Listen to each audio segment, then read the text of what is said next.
marami pa akong dadalhin sa liwanag. Isa na dito ay yung kay Henry Alcantara, ang DPWH boys, ang sinasabi nilang halaga sa ICI ay 21 billion. Hindi po totoo yan. Ang totoong numero ay 56 billion pesos at yung pong halaga na yan ay kay Pangulong Bongbong Marcos at Martin Romualdez na punta lahat. March 2025 pa lang, si Speaker ay nagpaparinig na sa akin sa aming meeting that he will shoot me if I will talk.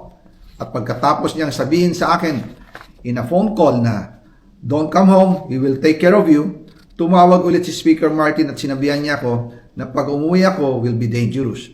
Kasi they might hire someone to do a rub out on me or hire the police to kill me while in jail. Una pa lang ito sa mga gusto kong ibunyag. Ilalabas ko po ang buong detalye sa darating na mga araw. Kaunting pasensya pa po. Sana po ay hindi nila ako mapatay bago ko mailabas ang lahat. Sa inyong lahat sa Pilipinas, lalong-lalo na sa aking pamilya, taos-puso akong humihingi ng paumanhin. Ginawa ko lang ang utos sa akin, pero ngayon, handa na akong harapin ang lahat.